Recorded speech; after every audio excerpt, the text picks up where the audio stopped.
Thanks for keeping it locked. You are tuned in to the Man Up Sports Show. We are doing our big-time college basketball preview. We got David Jones in the house with us today. We just broke down the Kansas State-Duke matchup, the Michigan State and UConn matchup. On to the team that I love to hate. University of Kentucky plays Washington. University of Kentucky ranked 9th versus Washington, who is ranked 11th right now, are slated for a big-time battle, man. UK, as we know, had probably one of the better teams talent-wise that anybody could hope to see last year, and y'all lost. I got to rub that in. I'm sorry. I can't stand UK.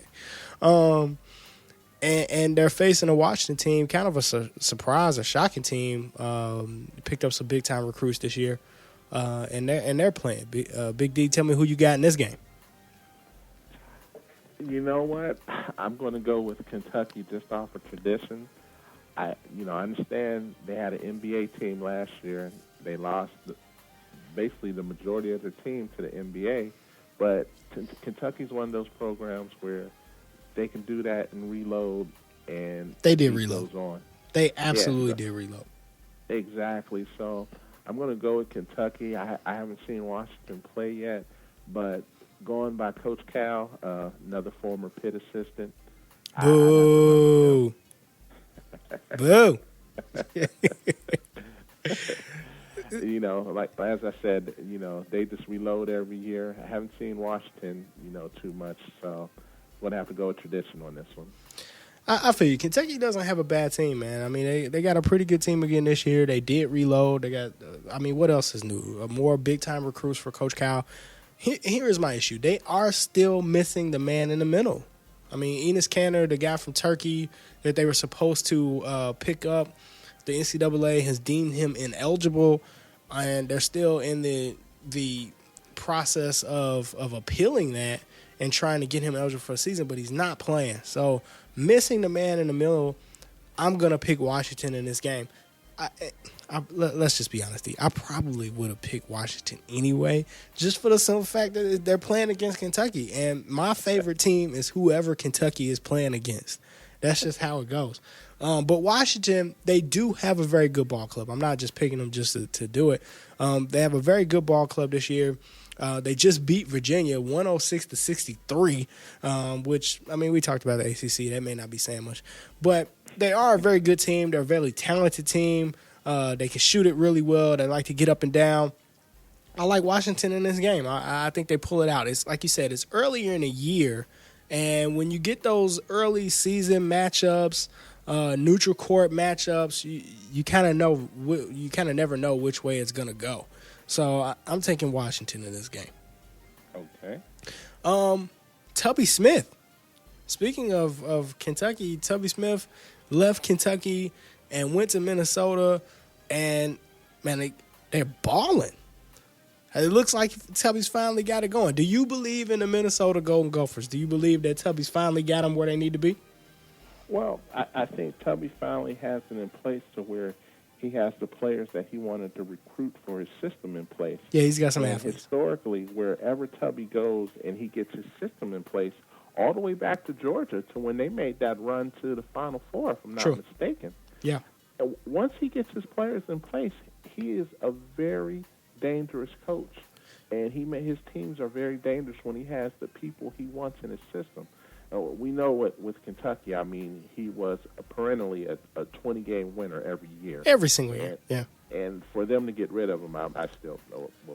I'll tell you what I like about a Tubby Smith coach team is Tubby Smith plays tough man-to-man defense as I've seen.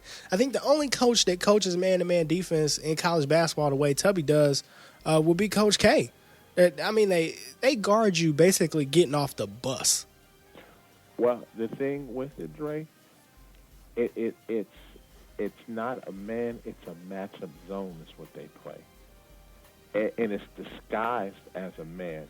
Now, they make you believe that they're playing one-on-one, and that gets the offensive player to believe, oh, I got Mondre Allen on me. Oh, I'm going to take him to the hole.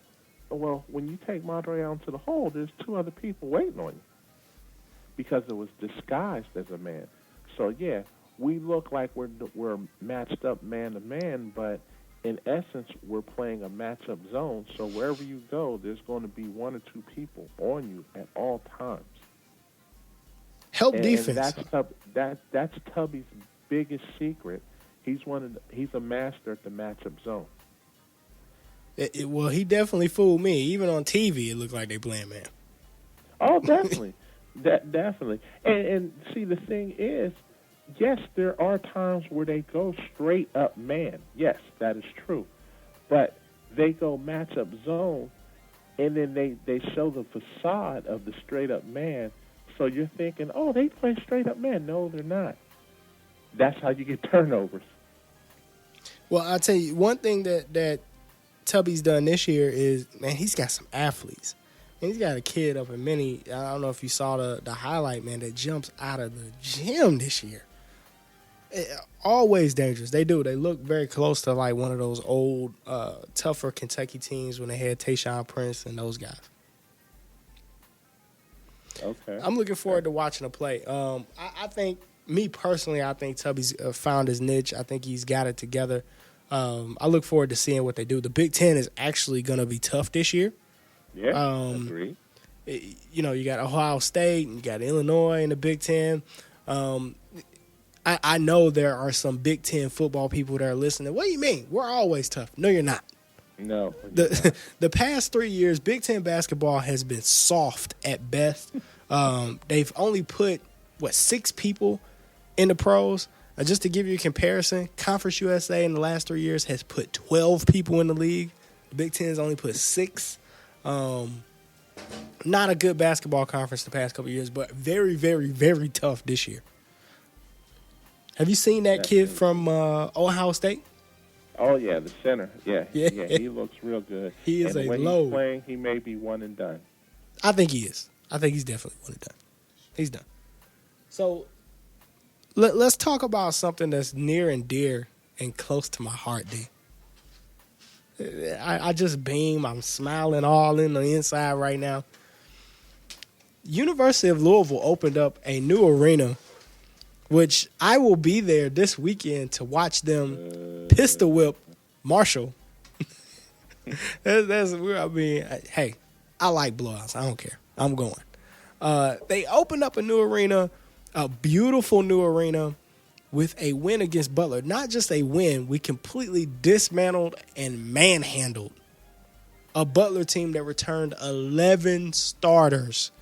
They won't do that at Bartow Arena. From a team that went to the national championship game. Come on, D. Hey, come on, D. A Bartow Arena? Come on, D. Hey, did y'all sneak out of there with a win? You know better. Did y'all sneak out of there with a win and y'all was number 5 in the nation?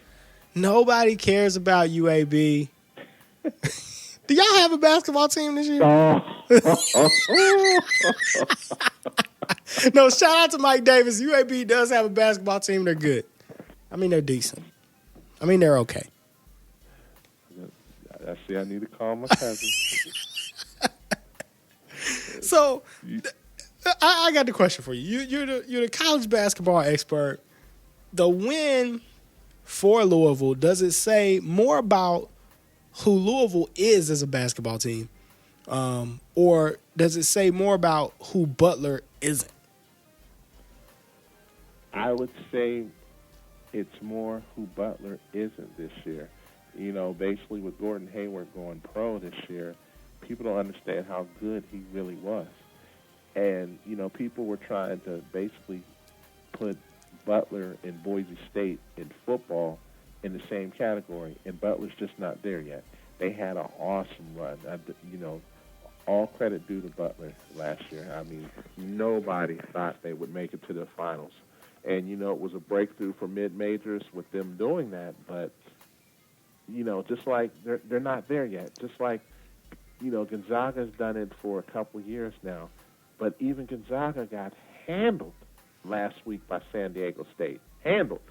Shout out to Steve Fisher, former Michigan coach. But, yeah, I mean, what mid-majors don't understand, and Lord knows I know it, when you got that bullseye on your back every night, instead of being the underdog, it's a totally different feeling. It is a very big difference. And it just, what I was shocked about Butler was this. It just didn't look like they came to play at all. I was shocked that, not that Louisville won the game, but just how Butler, especially in the first half, just put up no fight at all. They just kind of came in there and just kind of laid down and took it. With that being said, I make no bones about it. I am a Louisville fan. I'm a homer. I have my concerns about this team, though. I'm not too high on this team. I can't lie to you. Because we know that the Big East schedule, we play in the toughest basketball conference there is, hands down. The toughest basketball conference there is, ever was, probably ever will be, hands down. And I don't know that you can play at that breakneck speed in the Big East for an entire season. Well, Louisville needs some big folks to come through for them, because we always welcome Louisville to Peterson Event Center in Pittsburgh, Pennsylvania, when they don't have any big people down low. We send them home on the infirmary bus. It is. It's one of those things where, I mean, playing against them, you're going to get beat up. You're going to get banged on. You're going to get pushed around. That's just the nature of the Big East. I mean, I don't know. I have my doubts about them playing this type of style for the entire year. And like you said, not having 4 or 5 guys hurt every other year. Every other game, I should say. But you know what, Dre? It is the best remedy come March, because then Louisville is battle-tested.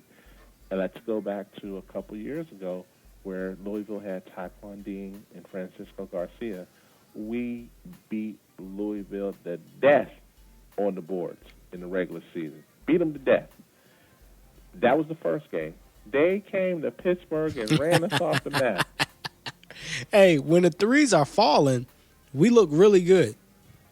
But when y'all had a rebound, it's all over. I just salivate when I see Louisville missing. I'm like, it's over. We got them. We got them.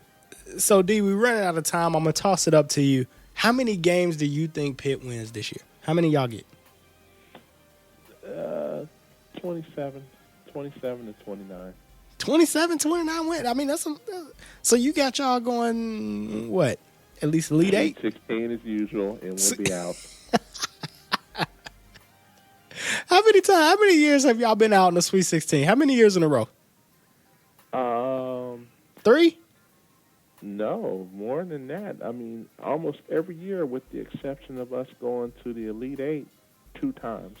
We lost the Elite 8 one time to, we lost last year to Villanova. A great game. I can't really, 2 Big East teams, so one was guaranteed to go to the Final Four. And one other year we lost to, was it Kent State in the Sweet 16? No. We lost one other Elite 8 game before, but every other year, guaranteed we're going to the Sweet 16, and Vegas has the odds at like 85. No, not even 85. I'm sorry, excuse me. They have them at like 3-1. Pitt loses in the Sweet 16. You don't even make no money no more. All right, so we're going to close this up. Last question. Who wins the Big East title this year? Oh, man. Toss up. I can't. There's no way I can answer that right now. I can't either. I have no idea. Because they're just, we don't even know who the sleeper team is yet. And you better watch It's Seton Louisville. Hall, no. It's Seton Louisville. Hall. If Seton Hall can get this stuff together and keep folks out of jail and keep Herb Pope's head on straight, and you need to watch St. John's as well. Those are my 2 sleeper teams, Seton Hall and St. John's. Mind you, they have 2 players from Pittsburgh on there that'll be leading the team, so excuse me, I'm impartial to that. But here we go. They're definitely going to be good. It's Seton Hall, but they just got to stay out of jail. That's their problem. You heard it here, folks. Dave Jones is picking the Jailbirds as a sleeper to win the Big East. We're out of time. Thanks for tuning in. We love you guys. We are out. Peace.